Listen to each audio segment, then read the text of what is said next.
Hi, is it from Zetster's lab? It's raining. I needed some lipstick. And it's wet outside.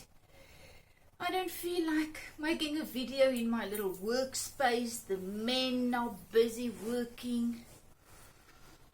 So I'm having my cup of coffee in bed. I love my bed. And once again, what I want to share this morning, oh boy. When we had breakfast, my son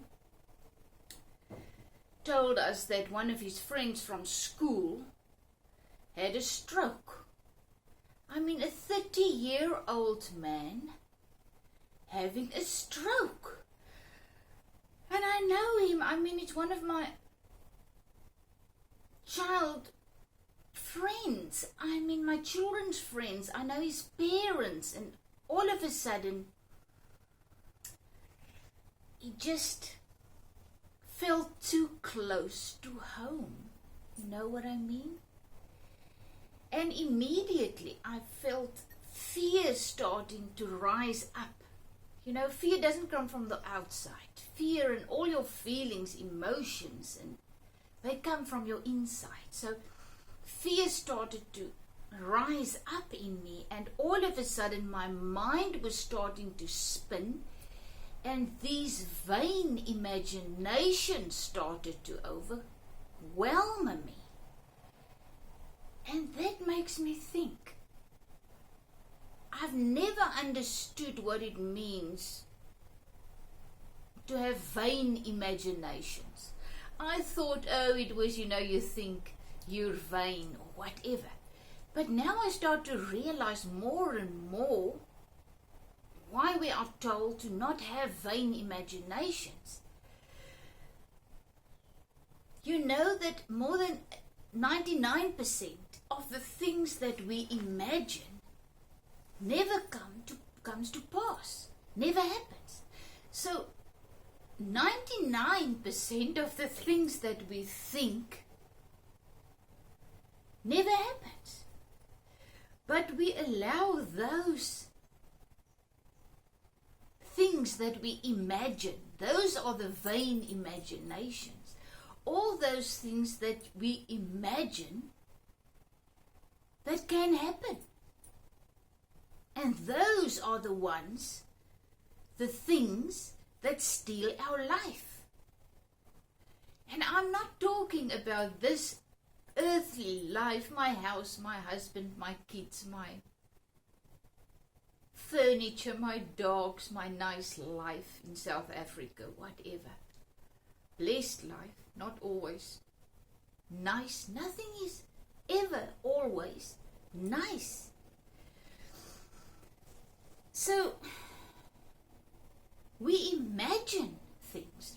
Immediately when my son told me about his friend having the stroke, I imagine what it's going to be like when I lose my kids.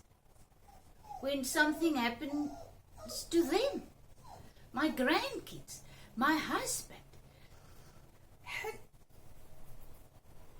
And the thing is,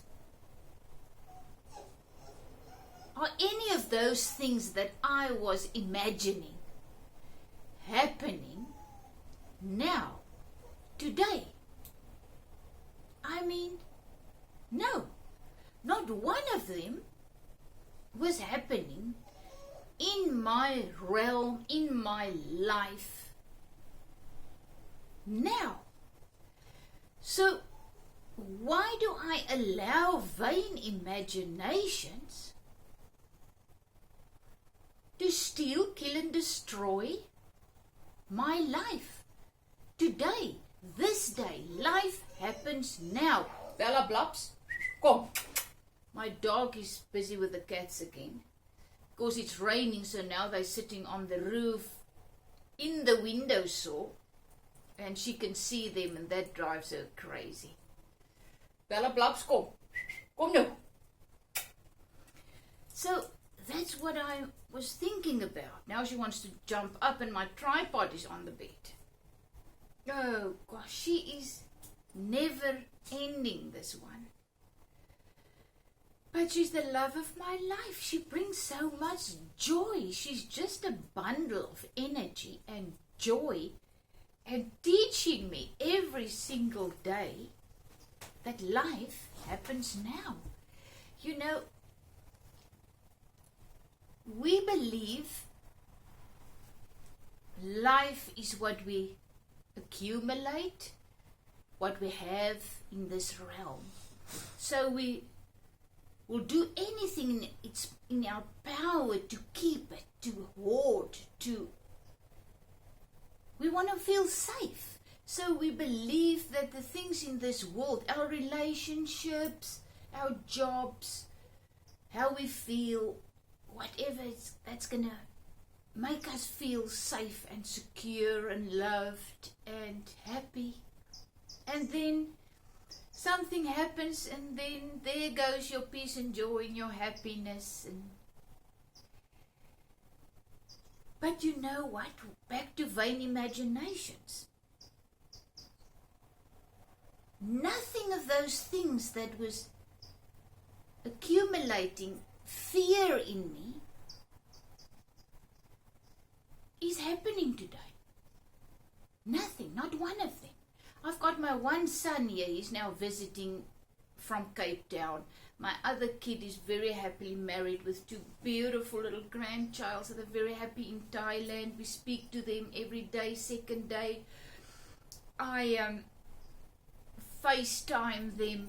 I mean, yesterday my daughter-in-law sent me a message on Facebook. The little ones, she and the little ones was watching my video and they loved it. I mean, can you imagine the 2 little ones watching Granny on the painting, on the video?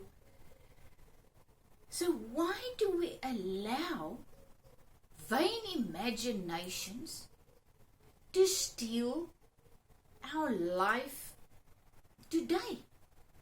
So let's say whatever may happen,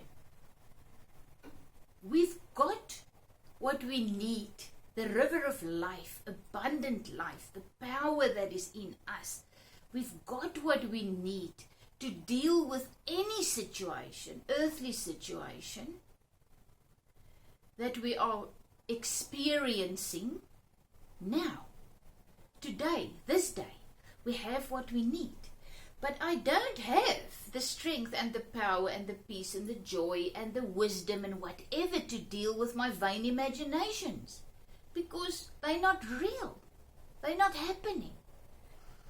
But, they have the power to destroy the life in me, to steal the life in me that is peace, joy, love, power, wisdom, provision, whatever I may need to cope with life, whatever this life may throw at me today now, I've got inside of me.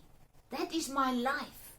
My abundant life is in me, and I've got what it takes to deal with anything, even a son getting a stroke, or me feeling ill, or illness, or whatever it may be, divorce, illness, children immigrating, whatever the storm may be, what you find yourself in now, you've got what it takes in you to deal with it victoriously. And that's what heaven means. That is what it means to live the abundant life now. It means you use what you've been given, what you are, abundant life. You allow it to manifest through you. You use it, call it whatever you may want to call it, to help you deal with what you need to deal with today, now. But once again, vain imaginations, what ifs, those scenarios, your ego, your devil, your enemy, your mind will always feed you vain imaginations of what may happen. And your job is, and that's your only job, is to guard your heart. And I'm not talking about your physical heart. I'm talking about guard your heart, your life, by rejecting. And don't go there. I mean, 2 days ago, I felt really sick. I mean, I got up in the morning and I felt my nose was stuffy in my head and I was feeling, I don't know, lame. I don't know if that is what you call it. We call it lam. Ek het lam gevoel. I felt really sick. And that is what I felt at that moment. So I just drank a pill, and as soon as I felt better, I went to paint. Because painting helps me to live in this moment, to get into this moment. Painting helps me to still my mind so that I do not run around like a headless chicken following all these vain imaginations. Because that is what gets you into so much fear, depression, hate, anger, that you cannot enjoy the life that you've been given, the abundant, glorious life now. And life always happens now. So thank you that I can share this with you. It really, really, what I share is what is really, is where I am in my walk. That is what I share, my walk back into heaven, into experience the abundant life now, no matter what I need to cope with or deal with now. And another thing is, just don't judge whatever is happening now as either good or bad. Life is just what it is. So just deal with whatever is happening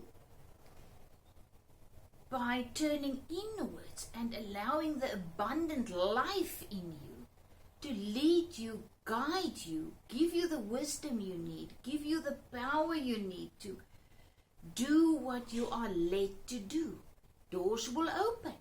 The life in you will open doors and closes doors. The life in you will give you the desires of your heart, will give you the strength that you need to do what the life in you is leading you to do, allowing you to do. That's the awesome thing. The life in you is in control, and He will give you what you need to live victoriously now. The only thing you need to do is stop your vain imaginations. Do not go down that road. Just come back to this moment. What's happening in your life now, and just experience the abundant life flowing through you, living through you. As Paul said, the Apostle Paul, I myself is it. Paul doesn't no longer live. Our egos doesn't live, says Paul. My ego, my mind, my vain imaginations. But Christ is living His life through me. That means the Spirit, my life, your life, our spiritual life, the abundant life is now in control because we've stopped running around following our vain imaginations. They did. So that is our job. Have a fantastic day. Thank you for joining me. I love you. We've got this thing that we call life, and all is well with my soul now, because I've got what I need to live victoriously now. Thanks for joining me. We'll talk again.